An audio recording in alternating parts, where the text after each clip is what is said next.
Hi, everyone.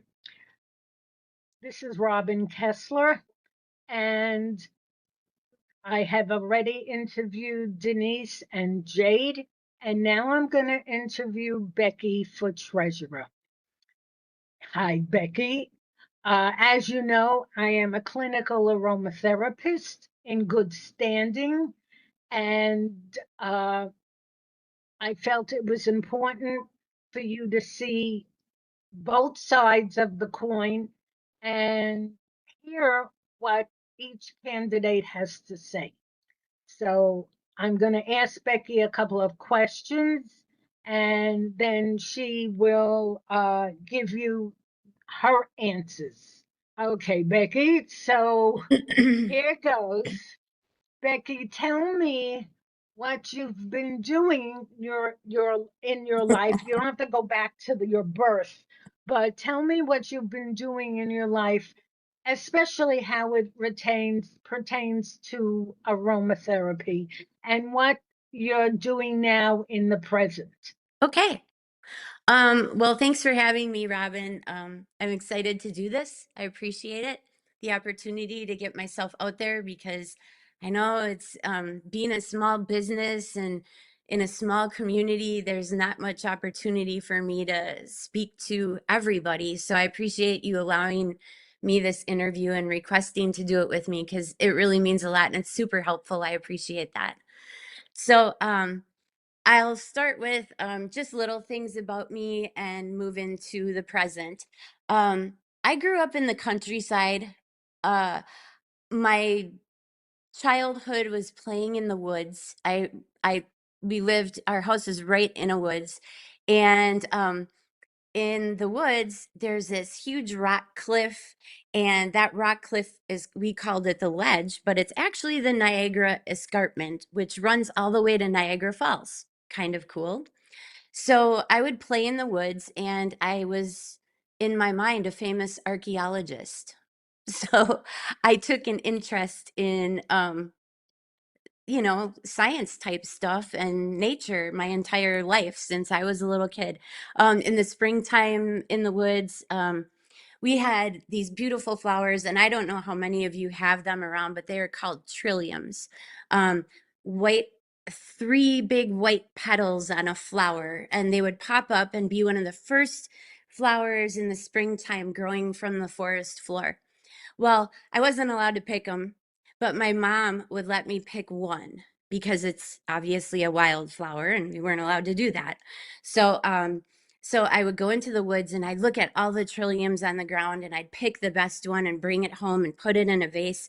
And then I was just amazed because I would put red or blue food coloring in it and it would go into the white petals and all the veins in the petals. So I just took such an interest in nature just as a small child. I loved it. I was always the kid that had a lemonade stand. I liked setting up things like that for people. I thought that was fun. I also really thoroughly enjoyed growing up.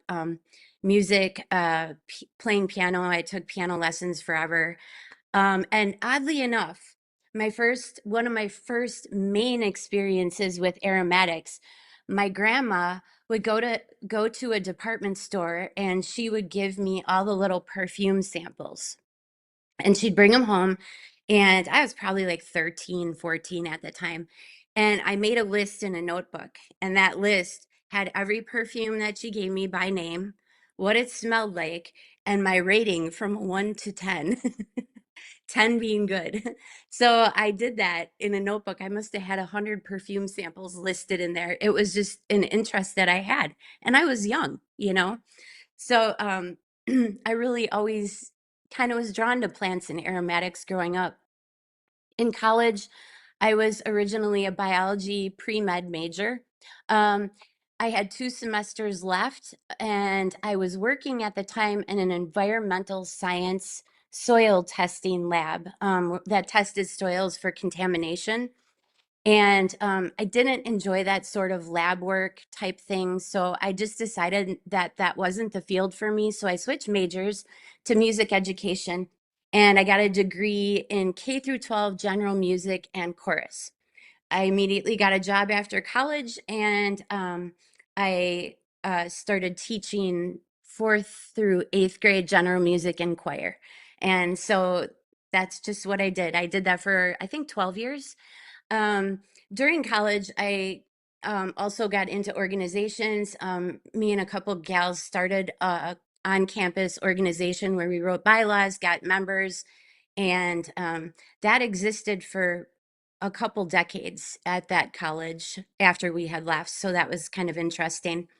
Um, and also, when you're a teacher, some of you know this, you need, just like in aromatherapy, you need continuing education credits in order to become recertified every couple of years. So one of my recertification classes is postgraduate credit.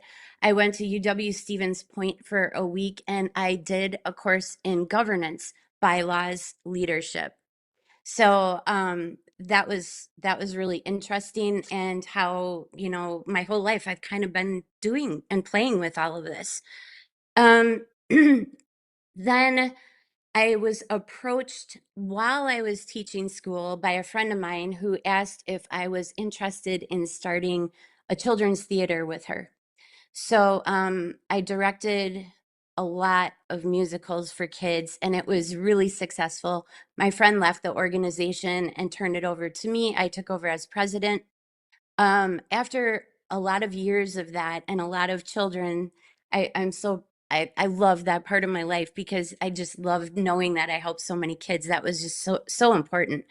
But after running that nonprofit, I decided that I wanted to merge with a local community theater here in town. So I took the group, and I merged it after, well, we had raised quite a bit of money at that point, and I merged it with the community theater group, and then decided to take the money that I had raised from the children's theater group and help them renovate their building. So we used that money to renovate the community theater building, and I joined up with them and teamed up with them and served on their board and then became president. Once I started doing that, I took the budget, and I wrote this, I believe, in my the thing that I had to write for the NAHA page. But I took that budget, I had $6,000 in the community theater account, and by the time I left, I had gotten it to over six figures in the budget. And that took a lot of financial work, bridge building, networking, connections, new ideas. So, Awesome. yeah, so I'm pretty proud of that. Um, After that, I met my husband and I stopped teaching, and because he hired me on, he owned a national manufacturing company for packaging, and he packaged for food, specifically bakery items that I'm not going to name the brands here, but you see them in the store. So I was in charge of certification and compliance, meaning I had to organize. It was a fairly new thing at the time where I had to organize all of the standards and operating procedures to make sure everything was food safe, um, all the way down to detailed, including calibrated rulers. And I mean, just everything to the detail, even the type of pencils you use. You don't want to get shavings in the product, right? So, I mean, just everything, every detail covered in policy and procedure. Um, the certifications that we had to do were AIB, which is the American Industry of Baking, and BRC, British Retail Consortium. Um, so those are certifications that I had to comply with. And by doing that, I received my HACCP certification through Madison, a company called Eurofins, which is hazard. This is a lot of big words. I'm so sorry. I'm probably boring. Hazard analysis and critical control points, meaning I had to find all the possible ways that bad things could enter the product. So it's basically food safety on caffeine, high levels of caffeine. That's how intense it was. So anyway, during that time when I was working for my husband, who eventually sold the business to corporate America, I decided to go into aromatherapy. I had always wanted my own business. I resonated with plants. I resonated with nature. I had just, had always, science has always been my entire life. So it just was a really good fit for me. And I always kind of have had an interest in it. So I looked online for schools and I chose aromatic studies with Jade. um, I looked into a lot of schools actually, and I chose Jade because she had a perfect balance of energetics and really, really, really, really good science integrated into one in her coursework without fear-based teaching.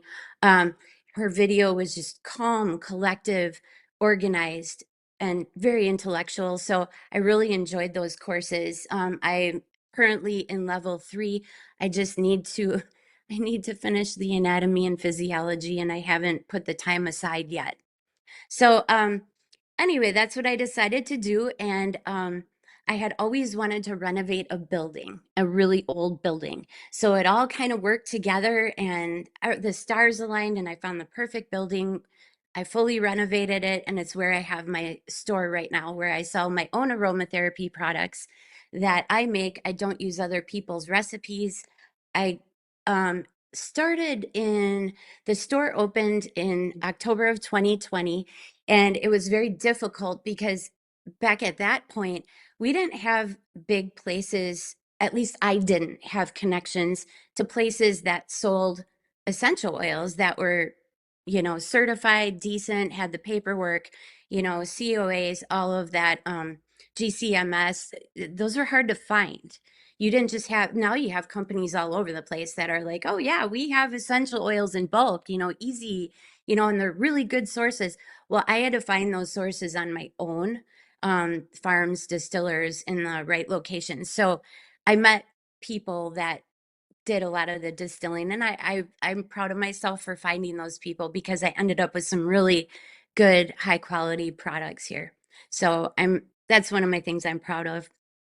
Um, so while I was doing that, Jade, or Aromatic Studies, eventually had a trip to Sedona for distilling, and I decided to join up with that. And we went to Phoebe Aromatics with Claire and Max Litcher.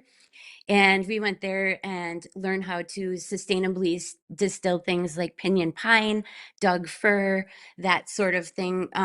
Arizona has such a high level of aromatic plants. It's incredible. So that was my first experience in distilling. First time I met Jade.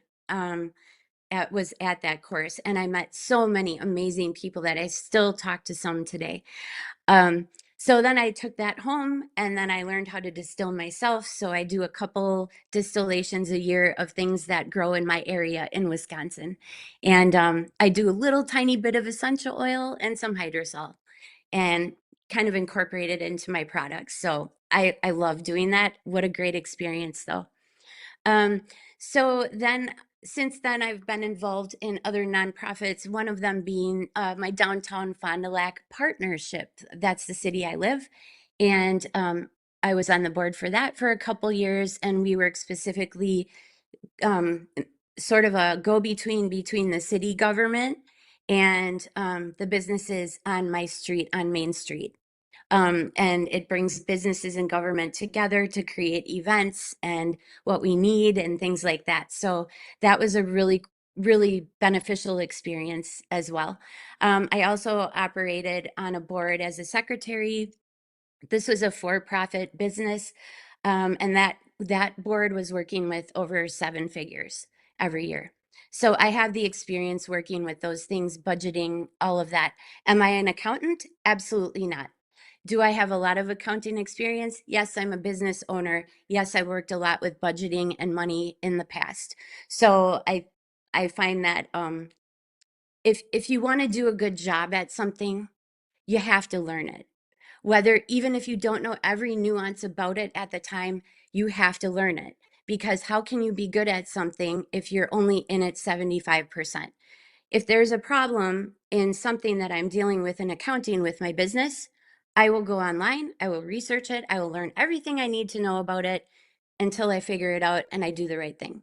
So that's just who I am. Um, so I think that's about it, with the exception of um, bringing me up to date. I'm running for the NAHA board treasurer as a business person. I want to be the business side of this because I do have a lot of experience with that, working for my husband in corporate America manufacturing and now my own business, plus running a lot of other nonprofit or for-profit, helping run those. So I have a very good sense of business, and I think that would bring a lot to the table. Thank you. Yeah. So tell me, as treasurer, what would you do if you became treasurer of NAHA? Okay, well, we've thrown around the word transparency a lot. We keep throwing that word around, but not saying like the details about it. That's one of the things. I want to create an open and transparent system.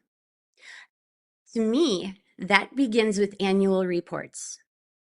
I want not like a tax report, but an annual report that's crafted so that you can read it and understand it. You can read it and see where the expenditures were, what was budgeted, what we spent things on. Annual reports are, I find, crucial in nonprofits because whenever you have a question from somebody, it's right there. It's right there, and you have it, and it's there, and the whole world can see it. It's not a secret. I think that's super important because if people are paying members, they should be able to see everything they want. Exactly. Everything should be open to them. Everything. It creates trust, and it creates a really, really strong organization. Um, I think annual reports should not just be on me. I think annual reports have to come from everybody. I think a president needs to write one, a vice president, a secretary, the treasurer, the public relations director, all of these people. Any committees should have a report come out of them, an annual report. The good, the bad, and the ugly, right? We can't just sit and talk about all these, oh, I did this amazing and I did this amazing and I did this amazing, because it's not all amazing. There's some things that may not have turned out as well. And I think it's super important to be able to look at your members and say, hey, yeah, we had a little problem with this, but we corrected it and this is how we corrected it, right? And I think that's important to be able to admit, look at people and just be able to say, hey, I messed up. I think that's super important when you're running an organization and in any sort of leadership. That's super important. Also, I think, like I said, all of those reports should be available to the members annually. I don't know if I would do it upon request only or if I would plaster it right on the website. I know I personally would plaster it right on the website, but I'm not sure about that. I would discuss that with other people. Another goal that I have would be obviously quarterly profit and loss statements so that if there does need to be an adjustment to the budget, we catch it. We catch it. We can make that adjustment if something needs more money or less money or whatever. If we're bleeding out somewhere, we need to correct that right away. Those profit and loss statements should at least be quarterly, if not monthly. They should all be gone through with the board. I can't say the board is not doing that because I don't know. Okay, so I'm just saying what I would do.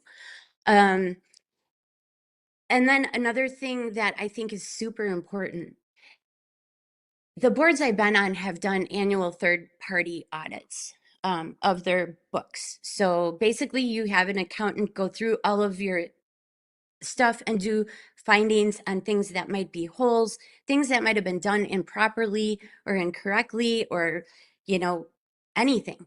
Or they could be just glowing and great. But you need to have somebody looking at that, a third-party auditor. Um, that also gives us as a board a way to find discrepancies or any errors that we may have missed on our own. I think that's super important. It protects the organization, it protects every member in the organization, and it keeps us as a team, right? It keeps the trust there. Exactly.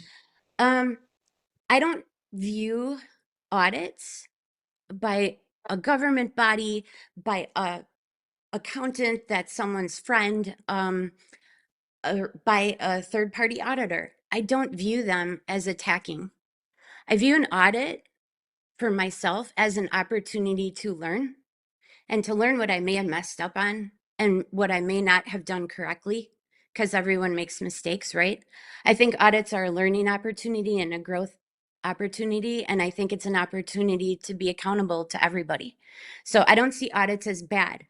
You know, um, personal business, I don't see them as bad. I don't approach them from a negative. I approach them as, yeah, I can show you all of that. Wait, what did I miss? Wait, let me find that. I find that educational and important, you know? Um, in my opinion, an audit is like, remember in school when we used to go to geometry class and you had to learn how to do proofs, or you went to philosophy class and you had to learn how to do proofs? To me, an audit's a proof, right? You have to be able to prove yourself, and you have to be able to prove that you're doing the right thing at all times. That's what I feel about the books and audits, and just doing that annually because it's healthy. Um, I think that um, member requests for books are much easier if you're third party audited. It's organized, it's ready to go, it's all set, right? Even our, I look at it this way, even our city council in my town does an annual third party audit and presents it to the entire city, whoever wants to show up at that meeting. And they say, well, we had a little red flag on this, but it's been corrected and this is why. And I think those are important things for everyone to know. So those are my major goals as a treasurer, just being transparent. And that's what I mean when I use the word transparency.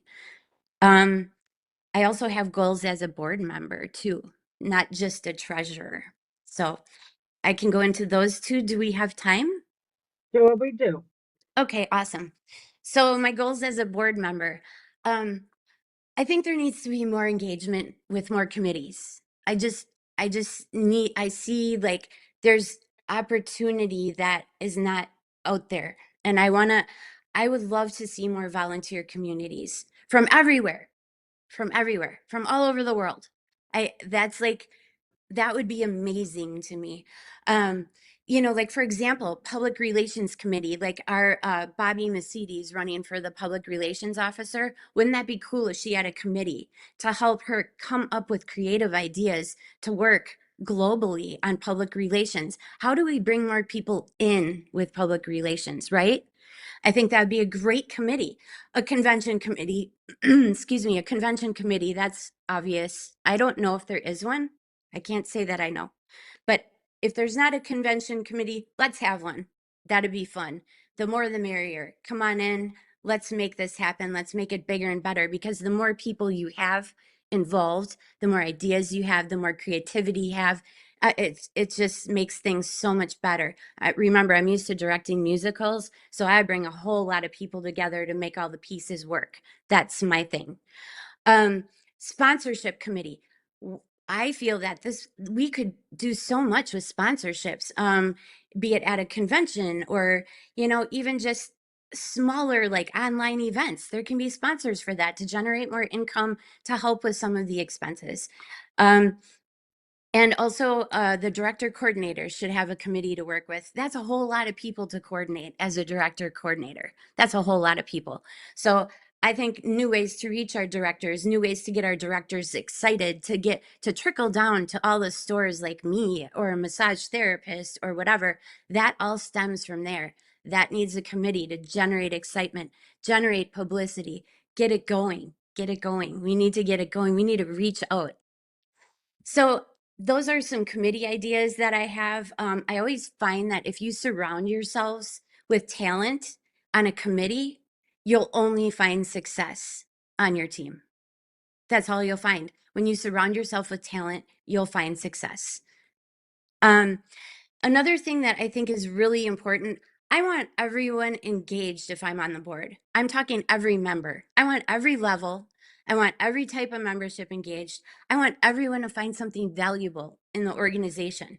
Massage people, distillers, farms, small businesses, stores, healthcare workers. I mean, I want all of these people engaged and to know what NAHA is. We need to be of value, I think, to everybody. Everybody, every member, we need to be of value to them, no matter what their level is. The more we can engage and excite these people in this organization, the more we can get the volunteers needed to create a better environment, the more success there is, the more it'll grow. Correct. How do we do this? incorporate member input on awards. Denise Denise would, you know, reach out and say, I think so and so should get this award, nominate somebody. Then every member gets to vote on who wins that award, the appreciation award, or what, I can't think of the name of that award. You know, recognize the, oh, we heard this massage therapist is really good at using aromatherapy. Let's recognize her. Massage, so massage award. Small business member of the month, anything. We can engage people to nominate people, vote on people, whatever it may be. I think it brings more people into the picture. Another way of doing this, offer small scholarships to members to attend any of the accredited schools through NAHA. Give them a small scholarship. $100. You know, it doesn't have to be huge. It has to be this, and that, you know, even a small amount. And then offer a small grant to schools, maybe a new school that becomes accredited, or a school that has done this spectacular, a small grant for them. It helps grow the school. It helps grow the student base. It helps people get their certifications. It just engages more members. Um, I think that those kind of things are really important. There's so much opportunity to incorporate while still helping everyone out. Also, I would ensure that our membership is 100% excited about NAHA. I mean, what are we doing to rejuvenate them? I want to rejuvenate them. I want to breathe life into the industry. I want to give them tools. I want to give them new ways of marketing that they can use, usable marketing tools that they can share right from our page. I want bits of information to share, for them to share with the general public with our badge on it. I want to generate excitement among our members. I want level ones to feel connected to the organization. They're level ones that are more qualified than me as a level 2, almost level 3. There's level ones that are as qualified or more qualified or better at their businesses or more successful. I want to learn from them. I want to learn what I can do better. I think that's important. I think that's super important. I like being open to that. I like that idea. I think they need to feel a sense of belonging, and I think they need to feel inclusivity. I think that'll motivate them to maybe move on to the next level or become a more active member of NAHA, serve on a committee, attend convention. I mean, you bring them in, right? I'm going to give a summary here because I think that's all your questions you have for me. But Yes. I'm gonna give a summary wrap up. I really appreciate you doing this, and I appreciate all of you for listening. Um, I'm gonna have some closing thoughts.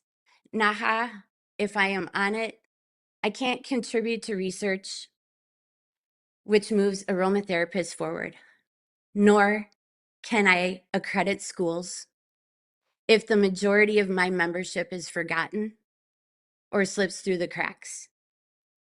I can't expect to impress or engage our members if I'm only giving them a frame certificate and maybe some CE hour videos. That's not going to engage them. That's not going to make them excited. I want them excited, and that's my goal. I want to breathe life into NAHA and help make the organization a needed and integral part of our members' livelihoods and move it into the future. I hope everyone wants to join me on that. If I'm elected, I want to promise you that when I'm approached with a teamwork mentality, with your ideas and your thoughts, that I'm going to remain open to your questions and ideas, because I can only better myself and I can only better the board by being open to you. And that's what I think is really important as a leadership organization. That's all I have. You. That was absolutely wonderful. Yeah, thank you. I hope everybody that sees this understands a lot more about you, and I hope it works out for you. Same. And I hope you are treasurer. Thank So you. I appreciate that. But, you know, however it ends up, it was meant to be. So I'm happy that's right. with that also. That's true. Yep. And so I'm going to say goodbye, and I'm going to close the recording. So Thank you, hang on a everyone. second. Thanks, everybody. I'm going to try to close the recording. All right, wait a minute. Maybe I'm doing this wrong. Sometimes it works, sometimes it doesn't. There you go.